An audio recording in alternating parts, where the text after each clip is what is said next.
नमः शिवाय। स्वागत है दोस्तों आप सभी का आपके अपने चैनल जी जायसवाल यूट्यूब स्टूडियो में। दोस्तों सावन के महीने में आज हम सुनेंगे श्रावण मास महात्म्य कथा अध्याय 3। इस अध्याय में आज हम सुनेंगे श्रावण माह में की जाने वाली भगवान की लक्ष्य पूजा का वर्णन। सनत कुमार बोले, हे भगवान, आपने श्रावण मासों का संक्षिप्त वर्णन किया है। हे स्वामी, इससे हमारी तृप्ति नहीं हो रही है, अतः आप कृपा करके विस्तार से वर्णन करें, जिसे सुनकर हे सुरेश्वर मैं कृतकृत्य हो जाऊंगा। ईश्वर बोले, हे योगी, जो बुद्धिमान नक्त व्रत के द्वारा श्रावण मास को व्यतीत करता है वह 12 महीने में नक्त व्रत करने के फल का भागी होता है। नक्त व्रत में दिन की समाप्ति के पूर्व सन्यासियों के लिए एवं रात्रि में गृहस्थों के लिए भोजन का विधान है। उसमें सूर्यास्त के बाद की 3 घड़ियों को छोड़कर नक्त भोजन का समय होता है। सूर्य के अस्त होने के पश्चात 3 घड़ी संध्या का काल होता है। संध्या वेला में आहार, मैथुन, निद्रा और चौथा स्वाध्याय, इन चारों कर्मों का त्याग कर देना चाहिए। गृहस्थ और यति के भेद से उनकी व्यवस्था के विषय में मुझसे सुनिए। सूर्य के मंद पड़ जाने पर जब अपनी छाया अपने शरीर से दुगुनी हो जाए, उस समय के भोजन को यति के लिए नक्त भोजन कहा गया है। रात्रि भोजन करने उनके लिए नक्त भोजन नहीं होता। तारों के दृष्टिगत होने पर विद्वानों ने गृहस्थ के लिए नक्त कहा है। यति के लिए दिन के 8वें भाग के शेष रहने पर भोजन का विधान है, उसके लिए रात्रि में भोजन का निषेध किया गया है। गृहस्थ को चाहिए कि वह विधि पूर्वक रात्रि में नक्त भोजन करे और यति, विधवा तथा विधुर व्यक्ति सूर्य के रहते नक्त व्रत करे। विधुर व्यक्ति यदि पुत्रवान हो तब उसे भी रात्रि में ही नक्त व्रत करना चाहिए। अनाश्रमी हो अथवा आश्रमी हो अथवा पत्नी रहित हो अथवा पुत्रवान हो, उन्हें रात्रि में नक्त व्रत करना चाहिए। इस प्रकार बुद्धिमान मनुष्य को अपने अधिकार के अनुसार नक्त व्रत करना चाहिए। इस मास में नक्त व्रत करने वाला व्यक्ति परम गति प्राप्त करता है। मैं प्रातः काल स्नान करूंगा, ब्रह्मचर्य व्रत का पालन करूंगा, नक्त भोजन करूंगा, पृथ्वी पर सोऊंगा और प्राणियों पर दया करूंगा। हे देव, इस व्रत को प्रारंभ करने पर यदि मैं मर जाऊं तो हे जगतपते, आपकी कृपा से मेरा व्रत पूर्ण हो। ऐसा संकल्प करके बुद्धिमान व्यक्ति को श्रावण मास में प्रतिदिन नक्त व्रत करना चाहिए। इस प्रकार नक्त व्रत करने वाला मुझे अत्यंत प्रिय होता है।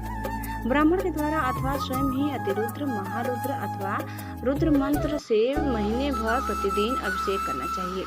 हे वत्स, मैं उस व्यक्ति पर प्रसन्न हो जाता हूँ क्योंकि मैं जल धारा से अत्यंत प्रीति रखने वाला हूँ। अथवा रुद्र मंत्र के द्वारा मेरे लिए अत्यंत प्रीतिकर होम प्रतिदिन करना चाहिए। अपने लिए जो भी भोज्य पदार्थ अथवा सुख उपभोग की वस्तु अति प्रिय हो, संकल्प करके उन्हें श्रेष्ठ ब्राह्मण को प्रदान करके स्वयं महीने भर उन पदार्थों का त्याग करना चाहिए।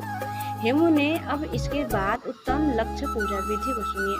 लक्ष्मी चाहने वाला अथवा शांति की इच्छा वाले मनुष्य को लक्ष्य बिल्व पत्रों या लक्ष्य दुर्वा दलों से शिव की पूजा करनी चाहिए। आयु की कामना करने वाले को चंपा के लक्ष्य पुष्पों तथा विद्या चाहने वाले व्यक्ति को मल्लिका या चमेली के लक्ष्य पुष्पों से श्रीहरि की पूजा करनी चाहिए। शिव तथा विष्णु की प्रसन्नता तुलसी के दलों से सिद्ध होती है।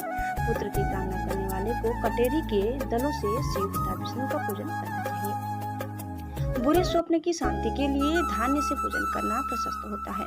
देव के समस्त निर्मित किए गए रंगवल्ली आदि से विभिन्न रंगों से रचित पद्य, स्वस्तिक और चक्र आदि से प्रभु की पूजा करनी चाहिए। इस प्रकार सभी मनोरथों की सिद्धि के लिए सभी प्रकार के पुष्पों से यदि मनुष्य लक्ष्य पूजा करे तो शिव जी प्रसन्न होंगे।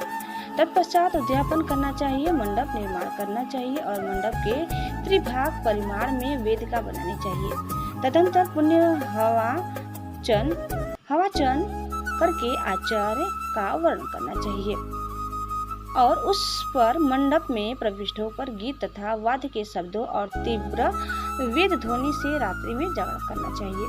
वेदिका के ऊपर उत्तम लिंग तो भद्र बनाना चाहिए और उसके बीच में चावलों से सुंदर कैलाश का निर्माण करना चाहिए। उसके ऊपर तांबे का अत्यंत चमकीला तथा पंच पल्लव युक्त कलश स्थापित करना चाहिए और उसे रेशमी वस्त्र से वेष्टित कर देना चाहिए। उसके ऊपर पार्वती पति शिव के स्वर्णमय प्रतिमा स्थापित करनी चाहिए। तत्पश्चात पंचामृत पूर्वक धूप, दीप तथा नैवेद्य से उस प्रतिमा की पूजा करनी चाहिए और गीत, वाद्य, नृत्य तथा वेद शास्त्र तथा पुराणों के पाठ के द्वारा रात्रि में जागरण करना चाहिए।